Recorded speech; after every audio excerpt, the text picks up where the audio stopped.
na ako. Gusto ko talaga magpa-araw kasi it's been raining for the past couple of days. However, akala ko tuloy-tuloy na araw na pero makulimlim pa.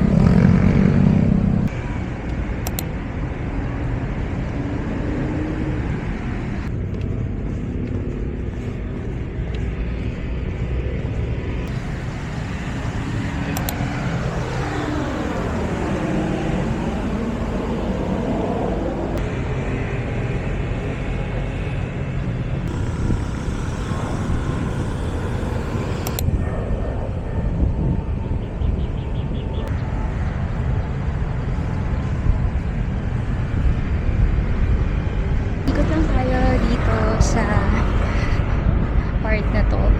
Sakto, wala masyadong tao, wala masyadong sasakyan.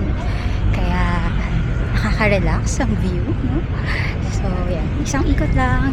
Then, siguro, sapat na yun for 5 kilometers hanggang makauwi ng bahay. Para hindi rin tayo masyadong magtagal dito sa labas.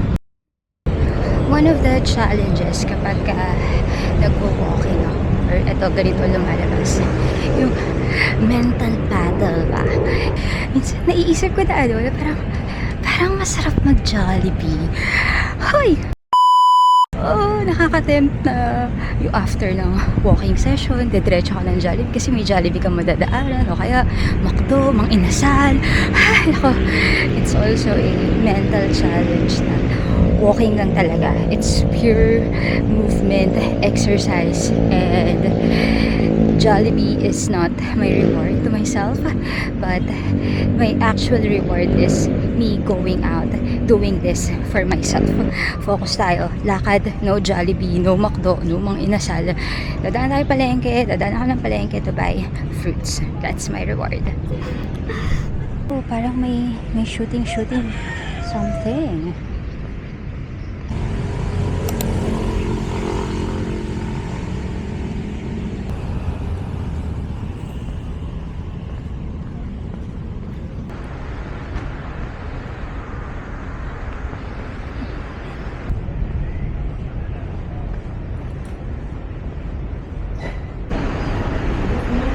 Super slow, so nothing na.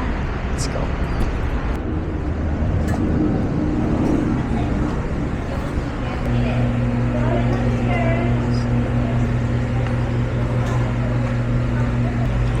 Salad.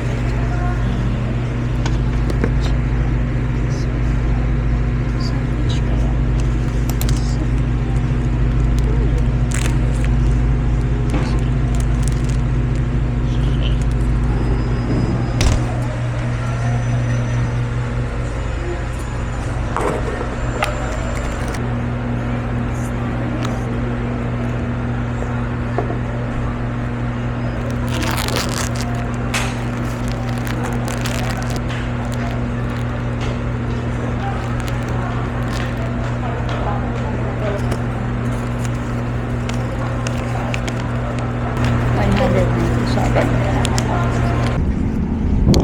Oh no, umaambon na. So hindi ko naubos. Ito, may take out ako. Taco salad. Gonna go home. Gonna run. It's raining. Sheesh.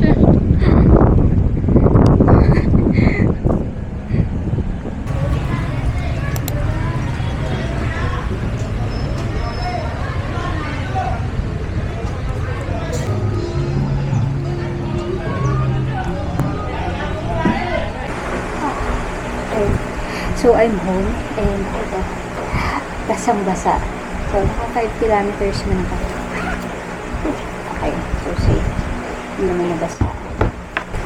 So, hindi naman nabasa yung belt bag ko. Diba, hindi natin ito nagamit. Kasi nga, umulan na.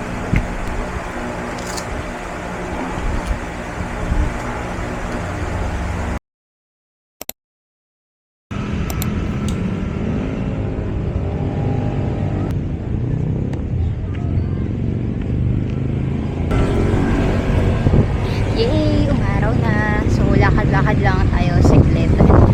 Para lang, alam mo yun, simple movement. And walking kasi isa sa pinaka budget-friendly na activity na pwedeng gawin. incorporate sa araw-araw na buhay.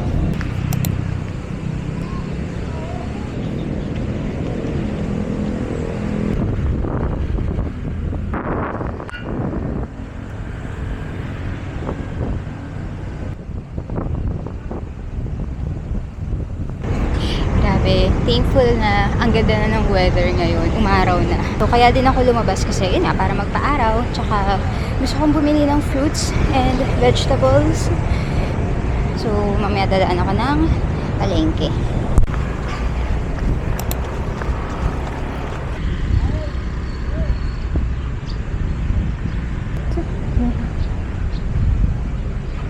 Kasi very chill lakad lang talaga tayo today.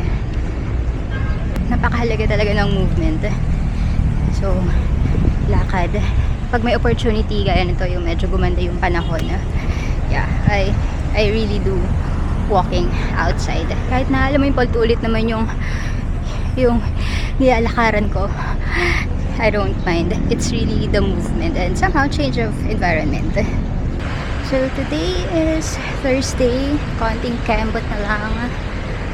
Friday na. Tapos, weekend na. Diba? Kapag feeling ko constipated din ako, tawag nito, I do movements. So, gaya nito, walking.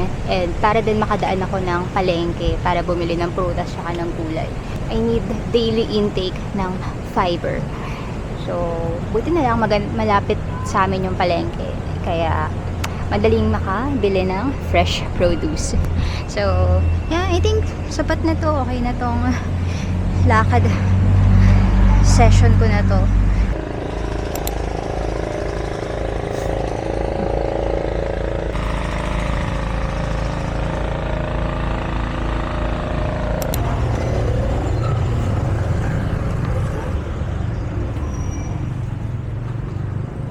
So, got the goods. Ayan. More on fruits. So, meron ako ditong peras tsaka apple. That's 100. Bale, dalawang apple, dalawang peras. Tapos, ito, grapes. 50 pesos. And then, meron dito, ayan, buko. Dalawang buko. So, yung juice tsaka yung konting laman. Gusto ko kasi yung masabaw. So, 45 isa. Diba? So, more on fruits yung binili ko kasi may mga ulam pa dito sa bahay. So, yeah, fruits na lang muna.